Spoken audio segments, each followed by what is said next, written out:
तो रोज़ की तरह आने लिखने ब्लॉग में सबका हार्दिक स्वागत है। सबके मंगल भविष्य की कामना के साथ दोस्तों, आज के प्रेरणादायक विचारों में परमात्मा के सच्चित आनंद रूप की अगर हम जागृत, स्वप्न एवं सुषुप्ति अवस्था में अपने भावनाओं को जागृत करते हैं तो हमारी भारतीय परंपरा में, जहाँ हमारे सनातन धर्म में, हमारे शास्त्रों में, हमारे वेदों में मंत्रों का अपना अलग ही स्वरूप है।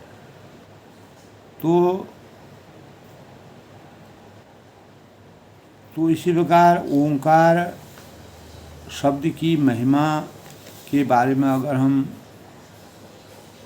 अपने जीवन में ज्ञान अर्जित करते हैं तो इसकी वास्तविकता को हमको समझने की परम आवश्यकता है। जब तक हम इसके वास्तविक भावों को नहीं समझेंगे, ओम के उच्चारण का साधक जब ये जानकर जप करता है दोस्तों, तो वह सांसारिक गुणों में दोष देखता है और निर्गुणता को शीघ्र प्राप्त करता था। तो ओम के जाप की सही उच्चारण से शारीरिक ऊर्जा को आध्यात्मिक ऊर्जा से और उस आध्यात्मिक ऊर्जा को ब्रह्मांड ऊर्जा में जोड़कर जीव अस्तित्व के परम आनंद की प्राप्ति करने में समर्थवान हो सकता है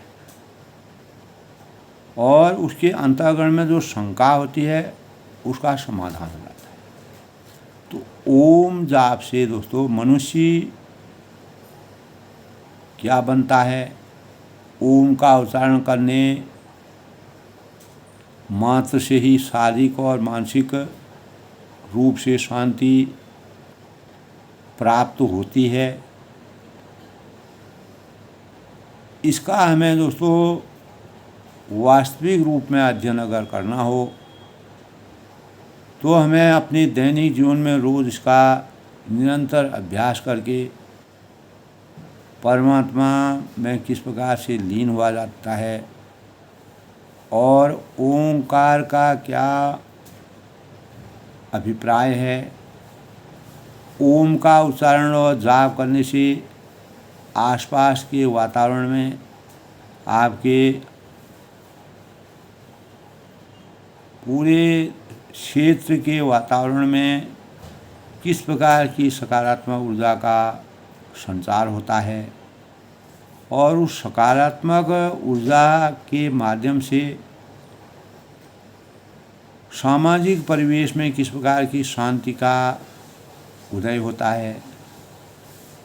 तो ये ओम शब्द दोस्तों शांति के द्योतक के रूप में मानव जीवन की प्रेरणा और मानव जीवन के सार्थकता के लिए, मानव जीवन के उन्नति के लिए, मानव जीवन के आध्यात्मिक विकास के लिए, मानव जीवन के चारित्रिक संगठन के लिए और सुंदर चरित्र निर्माण के लिए और अपने संस्कारों को हमेशा सुजो कर रखने के लिए और अपनी मर्यादा के अनुसार, मान सम्मान के अनुसार अपने दैनिक जीवन के क्रियाकलापों का किस प्रकार से हमको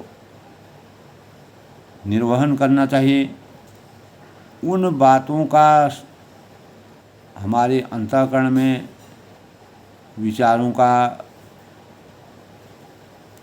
समूह पैदा होता है, जिसके परिणाम स्वरूप हम ज्ञान के वास्तविक भावों से अपने जीवन को पवित्रता के सूत्र में बांध सकते हैं। तो दोस्तों, ओम शब्द इतना शक्तिशाली क्यों है? ओम के उच्चारण से आत्मिक शांति मिलती है जो मानसिक तनाव को हमेशा के लिए समाप्त करती है। दोस्तों अगर हम अपने जीवन में इसको प्रयोगात्मक रूप में देखें तो ये इसको कोई नकार नहीं सकता है। तो परमात्मा की आसक्ति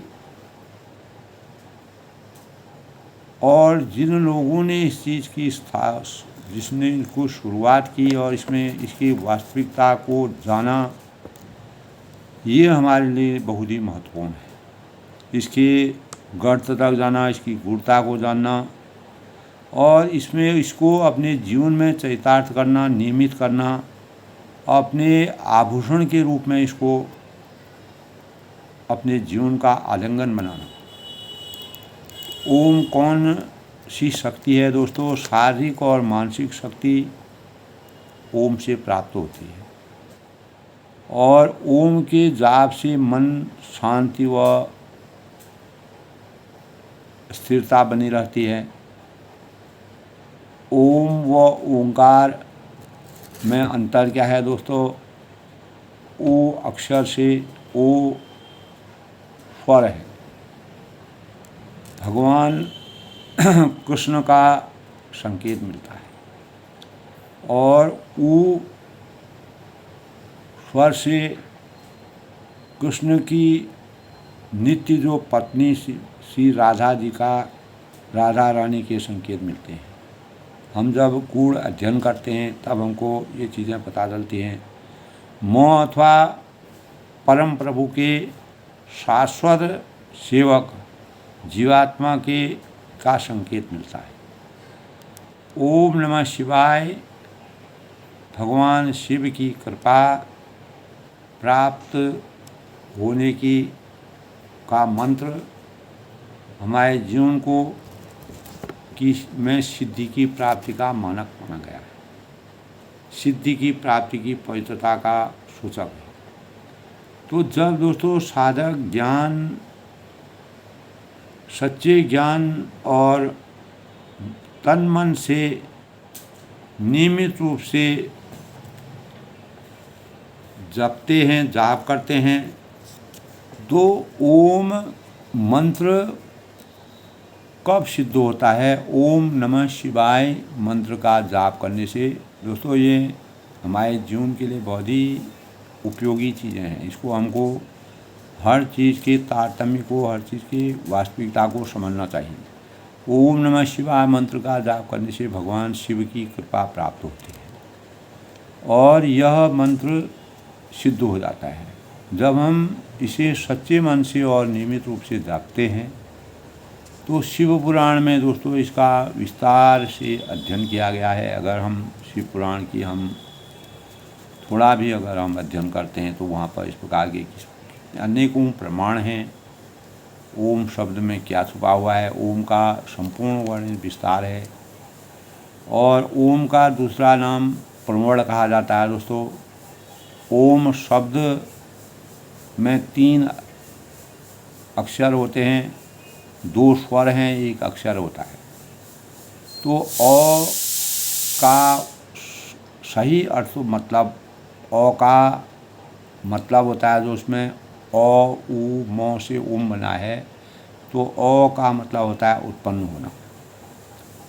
उ का मतलब है, ये भी स्वर है, यानी उठना, यानी विकास करना, यानी उत्पन्न होना, विकास करना। और म का मतलब है मौन हो जाना, यानी ब्रह्म में लीन हो जाना। तो जब हम तीनों चीज़ों को का वर्णन करते हैं तो हम पाते हैं कि ओम में भगवान में उत्पन्न, इस सृष्टि में उत्पन्न होकर के विकास के अपने जीवन का पुष्टिकरण करके परमात्मा में, ब्रह्म में लीन हो जाना, मौन हो जाना, यानी समाहित हो जाना, परमात्मा में तल्लीन हो जाना।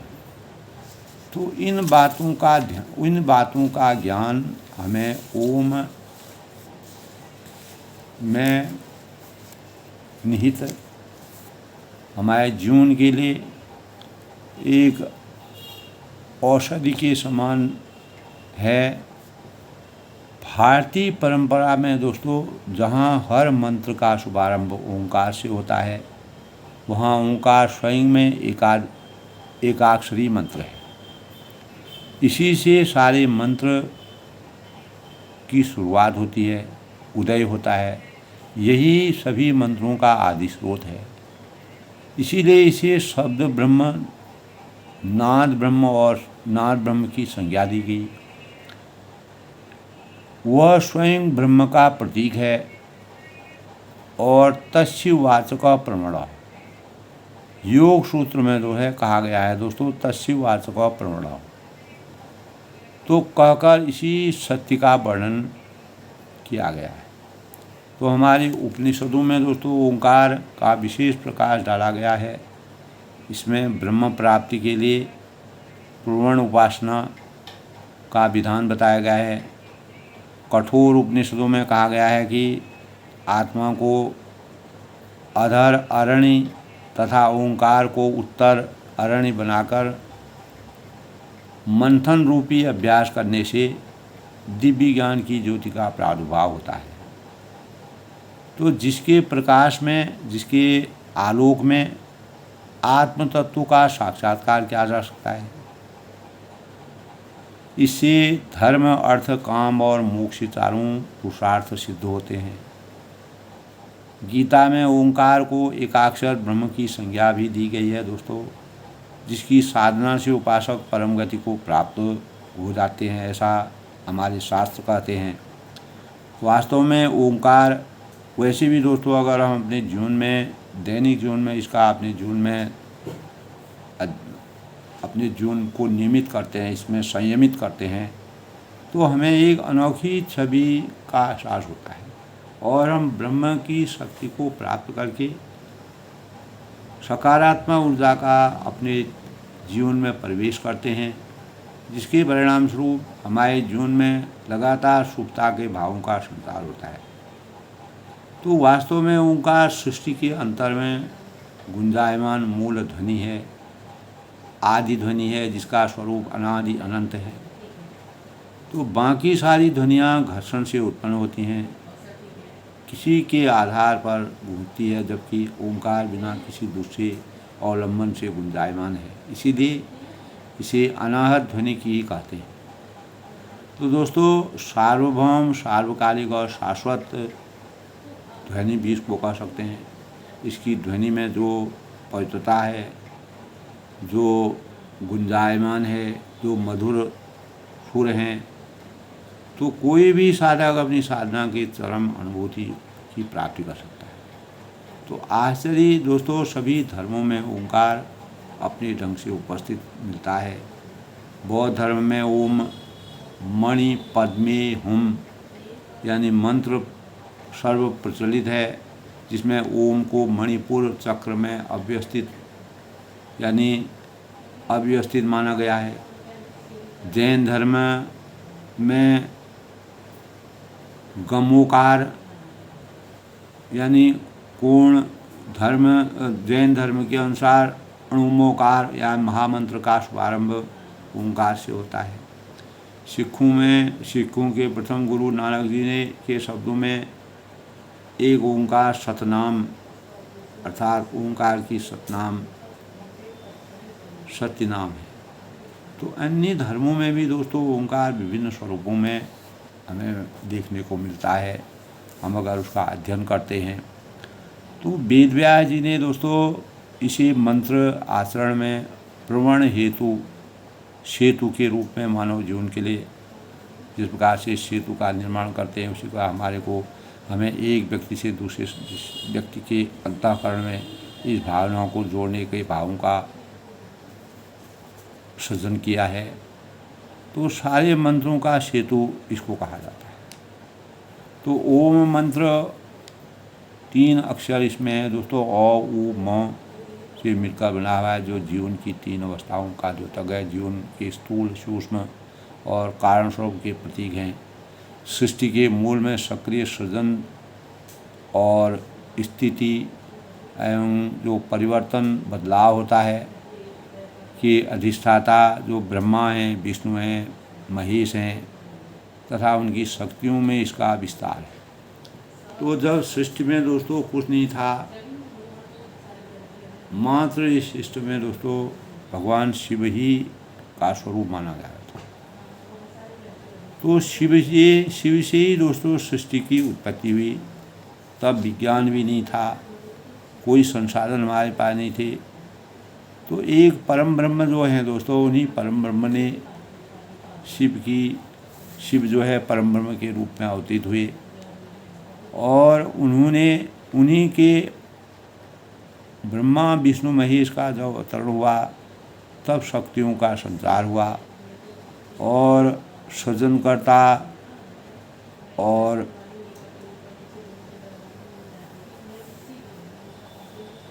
यानी सेवा करना, यानी इस सृष्टि की उत्पत्ति करना, इस सृष्टि का सृजन करना, इस सृष्टि को समय पड़ते अगर अत्याचार बढ़ जाते हैं समाप्त करना, तो ब्रह्मा विष्णु महेश में ये संहारकर्ता, सृजनकर्ता और अंतकर्ता यानी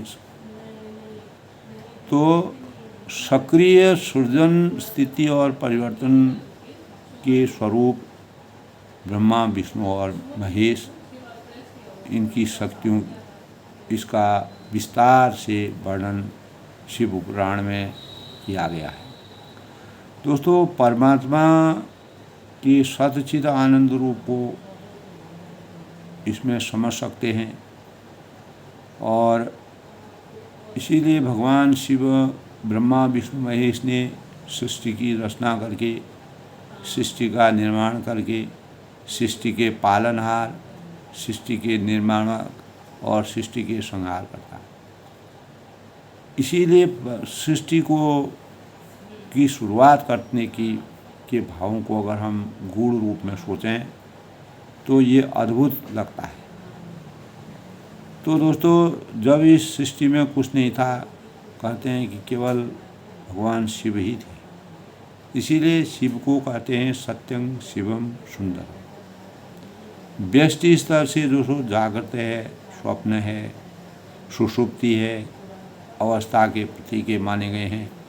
ओंकार में स्थित बिंदु चौथी तुरीय अवस्था का सूचक है। गायत्री महामंत्र की 3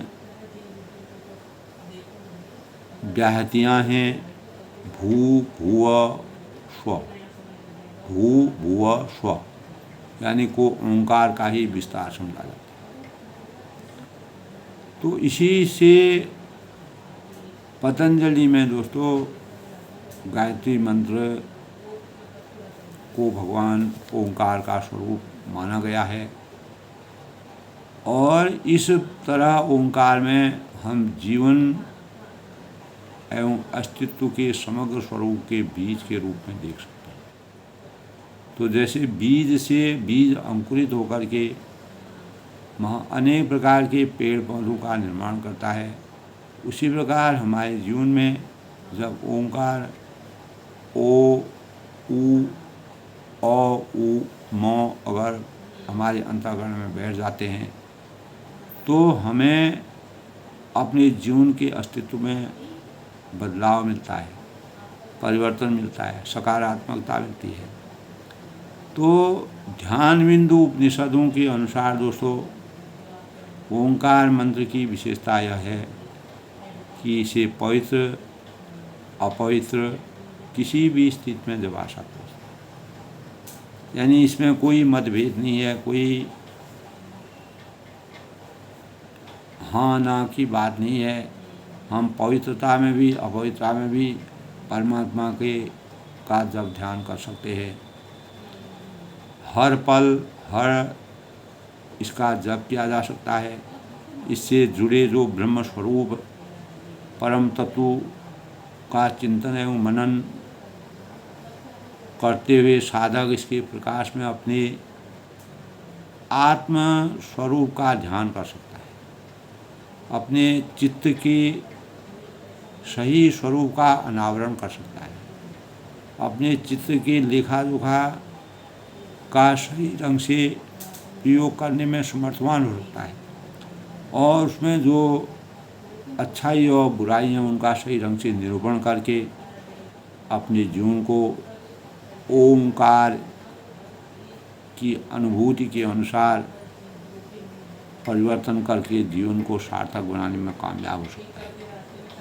तो परम तत्व का चिंतन एवं मनन करते हुए साधक, कोई भी साधक हो, इसके प्रकाश में अपने आत्मस्वरूप का ध्यान कर सकता है। तो चित्त की गहराई को हम उसका मापन कर सकते हैं, उसकी माप कर सकते हैं, अपने जीवन को सार्थक बना सकते हैं और जीवन के परम लक्ष्य की ओर गतिशील हो सकते हैं। अगर हम अपने लक्ष्यों, परम लक्ष्यों की ओर गतिशील होंगे तो हम अनेक प्रकार के जो स्वयं दोष मुक्त होते हुए भी दूसरों पर दोषारोपण करते हैं और असमर्थ होते भी दूसरों पर क्रोध करते हैं, वो अत्यंत मूढ़ है। तो ऐसे भावों से हम हमेशा विरत रहेंगे, अलग रहेंगे। तो महिमा ओम की क्या महिमा है, हमारे परंपरा में, हमारे भारतीय परंपरा में इस मंत्र की शुभारंभ से हमारे जीवन में किस प्रकार का परिवर्तन होता है। तो इससे हमें अनेक प्रकार की प्रेरणा मिलती है। हम अपने जीवन को, अपने दैनिक जीवन को सकारात्मक ऊर्जा से जोड़ करके अपने जीवन में अनेक प्रकार के शुचिता के मार्ग का अनुसरण करने में कामयाब हो सकते हैं। इसीलिए परम ब्रह्म परमेश्वर मर्यादा पुरुषोत्तम भगवान रामचंद्र जी दोस्तों हमेशा अपने माता पिता, अपने प्रजा, अपने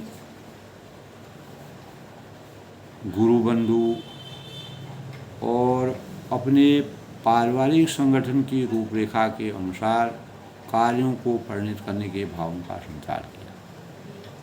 तो हमारे जीवन में ओम का सृष्टि के अंतर में गुंजायमान मूल ध्वनि है, आदि ध्वनि है, जिसका स्वरूप अनादि अनंत है और बाकी सारी ध्वनियाँ घर्षण के समान उत्पन्न होती हैं, किसी के आधार पर गूंजती हैं, जबकि ओंकार बिना किसी दूसरे के अवलंबन के गुंजायमान होता है।